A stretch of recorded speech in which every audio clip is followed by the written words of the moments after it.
आज मैं आपको बता रहा हूँ प्रोडक्ट ऑफ टू मैट्रिक्स। अभी तक हमने पढ़ा addition of matrix, subtraction of matrix, अगर हमारी मैट्रिक्स इक्वल है तो क्या होता है, और स्केलर प्रोडक्ट ऑफ मैट्रिक्स। ठीक है, ये हमारा कॉन्सेप्ट अगर क्लियर है तो अब हम पढ़ेंगे कि प्रोडक्ट ऑफ टू मैट्रिसेस। अगर हमारे को दो मैट्रिसेस को मल्टीप्लाई करना है तो उनको मल्टीप्लाई करने के प्रोसेस क्या है। ठीक है, तो सबसे पहले आपको ये समझना पड़ेगा कि प्रोडक्ट, जैसे हमने पढ़ा था कि दो मैट्रिक्स को ऐड कब कर सकते हैं, जब उनका ऑर्डर सेम हो। करेक्ट, तो यहाँ पर भी ऐसा ही लॉजिक होता है कि दो मैट्रिक्स को हम किस कंडीशंस पे मल्टीप्लाई कर सकते हैं। तो फॉर एग्जांपल एक मैट्रिक्स है ए मैट्रिसेस, एक मैट्रिक्स है जिसका ऑर्डर मान लेते हैं m बाय n। ठीक है, m रॉज n कॉलम। ठीक है, और दूसरा मैट्रिक्स है b का जो ऑर्डर है वो हम मान लेते हैं p इंटू क्यू। क्लियर हो रहा है ना, समझ में आ रहा है मैं क्या कहना चाहता हूँ। दो मैट्रिक्स हैं a और b, उनके ऑर्डर ये है। अब इन दोनों मैट्रिसेस को हम मल्टीप्लाई किस कंडीशन पे कर सकते हैं। अगर मेरे को a मल्टीप्लाई बाय b करना है तो सबसे पहली कंडीशन, इन दोनों मैट्रिसेस में एक रिलेशन है मल्टीप्लिकेशन के अंदर। क्या, पहले वाले का जो कॉलम है दूसरे वाले की जो रो है, मींस फर्स्ट मैट्रिक्स का कॉलम सेकंड मैट्रिक्स की जो रो है, नंबर ऑफ रो और नंबर ऑफ कॉलम्स सेम होने चाहिए। मींस n और p की वैल्यू सेम होनी चाहिए हमेशा, n is equal to p। तभी इन मैट्रिसेस का प्रोडक्ट हम कर सकते हैं, अदरवाइज इनका प्रोडक्ट करना पॉसिबल नहीं है। किसी भी कीमत पर इनको मल्टीप्लाई नहीं कर सकते। दूसरा चीज, अब इसका जो आंसर आएगा मींस a इंटू बी करके जो ऑर्डर आएगा वो ऑर्डर क्या होगा, a इंटू बी का ऑर्डर होगा m इंटू क्यू। सबसे पहली चीज आपको ये समझनी थी। कोई डाउट इसके अंदर, समझ में आ गया होगा शायद। क्या, दोबारा समझा रहा हूं, समझ लेना। नंबर ऑफ रॉज, पहले वाले का नंबर ऑफ कॉलम दूसरे वाले के नंबर ऑफ रॉज इक्वल होने चाहिए, और जो आंसर आएगा वो पहले वाले की रॉज सेकंड वाले की कॉलम आएगा। इस बात को ध्यान से समझ लेना। ठीक है,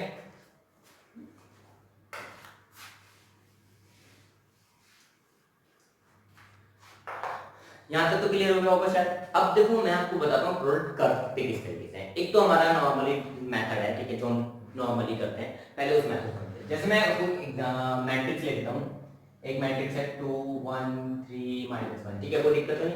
और दूसरा मैट्रिक्स ले लिया 1 1 2 3। ये मैट्रिक्स हो गया, दो मैट्रिक्स हो गए ना। ठीक है, ए बी, इन दोनों को मल्टीप्लाई करना है। पहली चीज, इसका ऑर्डर 2 बाई 2 है, इसका ऑर्डर भी 2 बाई 2 है। दोनों सेम है ना, पहले की कॉलम दूसरे का रो सेम है, इसलिए इनको प्रोडक्ट करने में कोई दिक्कत नहीं आएगी। क्लियर, आंसर क्या आएगा, ये मल्टीप्लाई यानी 2 बाई 2 का ही मैट्रिक्स आएगा। तो मैं आपको डायरेक्टली बना के दिखा देता हूँ। मैट्रिक्स आएगा 2 बाई 2 का, मींस दो रोज आएंगी और दो ही कॉलम्स आएंगे। तो सबसे पहले मल्टीप्लाई करते किस तरीके से हैं। देखो मल्टीप्लाई का मतलब ये नहीं है एलिमेंट्स की मल्टीप्लाई करो। एडिशन में क्या करता है, एलिमेंट को एलिमेंट में ऐड करते थे। लेकिन जब हम यहाँ बात करेंगे, जो हमारे मैट्रिक्स में मल्टीप्लाई करेंगे, तो एलिमेंट एलिमेंट मल्टीप्लाई नहीं होता, रॉ की मल्टीप्लाई कॉलम से होते हैं। याद रखना इस बात को, raw multiply by the column.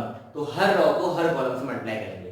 जैसे मैं इस एलिमेंट की बात करता हूँ, ये क्या है हमारा element, a11 a12 a21 a22। थोड़ा छोटा लिखा मैंने, लेकिन उसको समझाने के लिए कि एक्चुअली है क्या। देखो ये है a11, 11 मतलब होगा पहली रो पहला कॉलम। तो हम मल्टीप्लाई भी उसको करेंगे, किसको, पहली रो को पहले ही कॉलम से मल्टीप्लाई करेंगे। तो पहले फर्स्ट रो हमारी ये रही और फर्स्ट कॉलम हमारा ये था, तो इसकी मल्टीप्लाई इससे करेंगे। और नंबर ऑफ एलिमेंट की सेम से, मींस पहले एलिमेंट की पहले एलिमेंट से मल्टीप्लाई 2 इंटू 1, बीच में साइन हमेशा प्लस आता है, ध्यान रखना। 1 इंटू 2, सेकेंड एलिमेंट की सेकेंड एलिमेंट से 1 इंटू 2। तो पहली रो की पहले कॉलम से मल्टीप्लाई डन। पहला एलिमेंट आ गया हमारा a11 एलिमेंट, इसको सॉल्व करके जो आएगा वो हमारा फर्स्ट एलिमेंट होगा। ठीक है, अब सेकंड क्या आता है, कौन सा है, 1 2, यानी first row second column. Clear हुआ ना। तो हमारी फर्स्ट रो और सेकंड कॉलम की मल्टीप्लाई करते हैं। सेम है वही लेंगे हम कि पहले एलिमेंट की पहले से 2 multiply by 1 plus second element की सेकंड से 1 मल्टीप्लाई बाय 3। ये हमारा कौन सा एलिमेंट आ गया, 1 2। क्लियर हुआ ना। अब बात करते हैं, देखो यहाँ पर हमारी कॉलम्स खत्म हो गए, क्योंकि इसके दो ही कॉलम थे, दो ही कॉलम आने थे, खत्म। अब आते हैं हम नीचे, कौन सी रो आ गई, सेकंड रो। सेकंड रो की मल्टीप्लाई करनी है फर्स्ट कॉलम से। करेक्ट, 2 1 मतलब हो गया सेकंड रो की मल्टीप्लाई फर्स्ट कॉलम से। तो सेकंड रो ये रहा, फर्स्ट कॉलम ये रहा, तो इसकी मल्टीप्लाई से पहले एलिमेंट की पहले एलिमेंट से प्लस दूसरे एलिमेंट, यानी सेकंड एलिमेंट जो हमारा कौन सा एलिमेंट, सेकंड मतलब हो गया सेकंड 2 2, सेकंड एलिमेंट की सेकंड से, दैट इज 2। क्लियर हुआ, समझ में आया। चलो 3 1 -2 -1 इंटू 2। अब आते हैं ये वाला एलिमेंट क्या है 2 2 यानी सेकंड रो सेकंड कॉलम। तो सेकंड रो की मल्टीप्लाई सेकंड कॉलम से, तो पहले एलिमेंट से 3 मल्टीप्लाई 1 प्लस -1 मल्टीप्लाई 3 -1 मल्टीप्लाई 3। अब इसको अगर आप सिंप्लीफाई करते हैं तो ये लिखना नहीं है आपको, सिर्फ इसलिए तो मैंने आपको इसलिए लिखा था ताकि आपको समझ में आ जाए। ठीक है, देखो अब ध्यान से आएगा क्या इसको सॉल्व करके। 2 इंटू 1 2 प्लस 2, ये आएगा 2 प्लस 3, ये आएगा 3 माइनस 2, ये आएगा 3 minus 3। Is it clear? Solve कर दो, आंसर आ जाएगा। मैट्रिक्स है हमारा 4 5 1 and 0, that is the matrix of product of these to.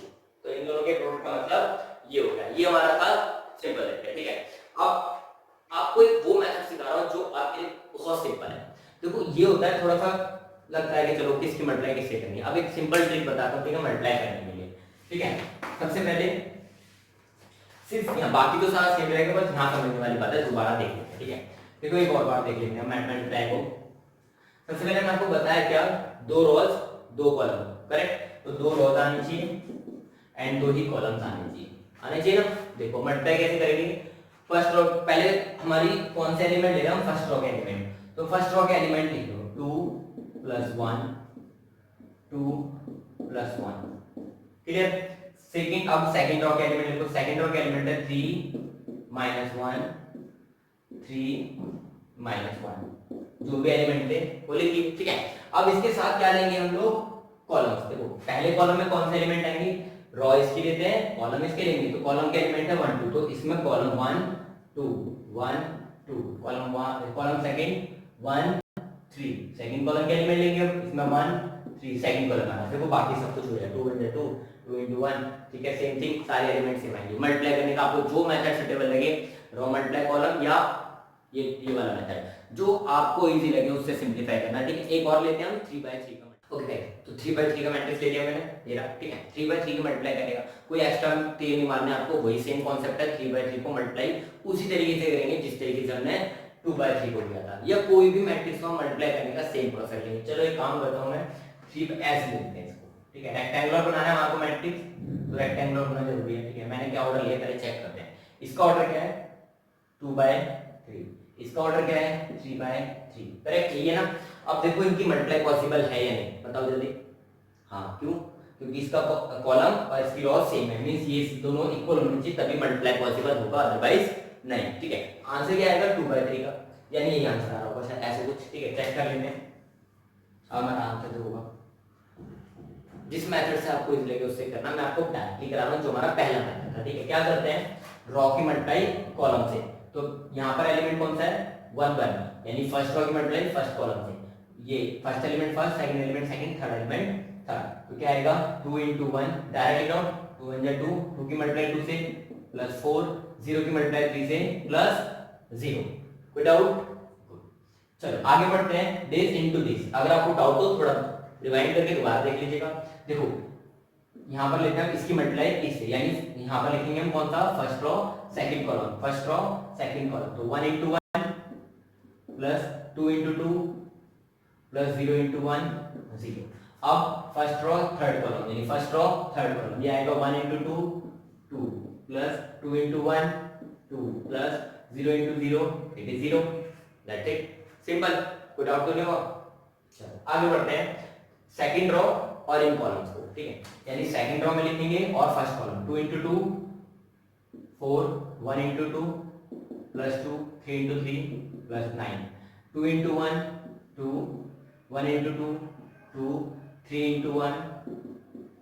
Element same number of element की सेम नंबर ऑफ एलिमेंट, यानी फर्स्ट एलिमेंट था फर्स्ट एलिमेंट से, सेकंड एलिमेंट से, थर्ड एलिमेंट से। नेक्स्ट आता है इसकी मल्टीप्लाई से, यानी second row third column 2 into 2 4, second element 1, third element 0।